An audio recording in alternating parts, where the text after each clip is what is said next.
Hello and welcome to Mike's Take on the Movies.com. I thought I'd sit down today and talk about how some films wind up with a lot of different titles. And what inspired me to do this clip was I bought a film poster today for a movie called The Creatures, starring Peter Cushing and Donald Pleasence. Now, I knew there was no such a film, but they did make a movie, which is actually hidden in here, called From Beyond the Grave.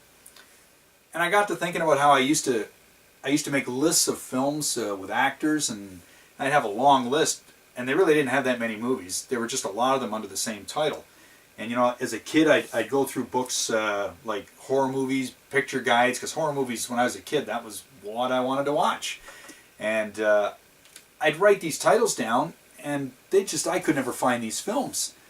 And you know, as time went by and I started collecting film posters, I'd come up with posters like The Seven Brothers Meet Dracula, when in reality it's The Legend of the Seven Golden Vampires from Hammer Films, teamed with Shaw Studios in 1975. The poster, I'm not sure, late 70s, early 80s maybe.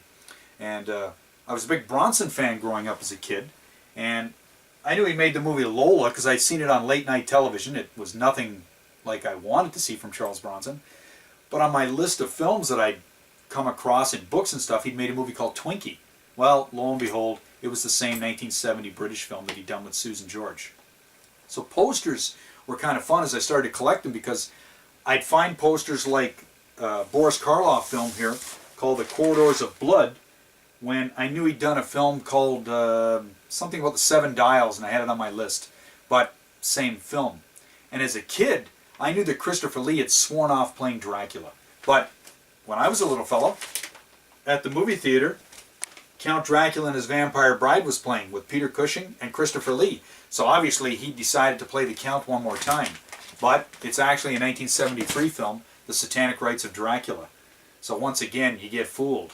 I'd picked up a poster called The House of Crazies, which was a pretty cool poster, but this one I knew was a movie called Asylum because I just recognized the scenes on the poster.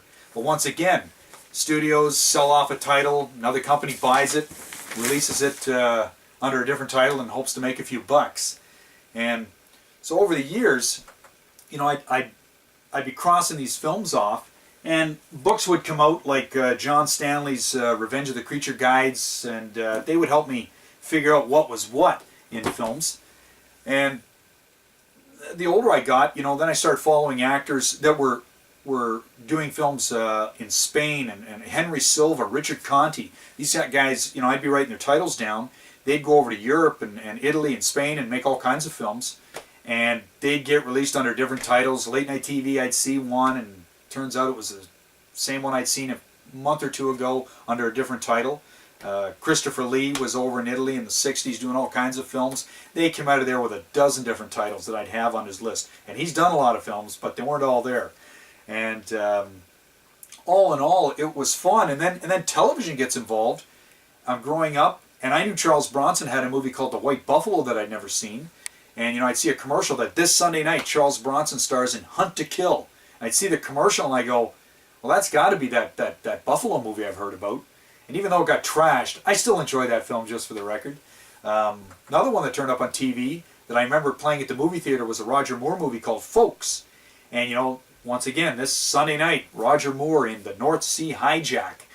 And I'd write it down, I'd watch it, and I'd think, that looked like the movie I remember seeing a commercial for a couple years ago, you know, with Anthony Perkins and James Mason in it. So, as time has gone by and the internet gets involved, it's kind of taken the fun away from trying to discover all these titles. And, you know, another actor I was thinking about who was not a North American actor, a guy named Paul Naschy. For horror film fans, you'll know him. I mean, here's a guy that must have done 1,000 films, according to the different titles that were released for his stuff. So heaven help you if you were trying to follow his stuff growing up.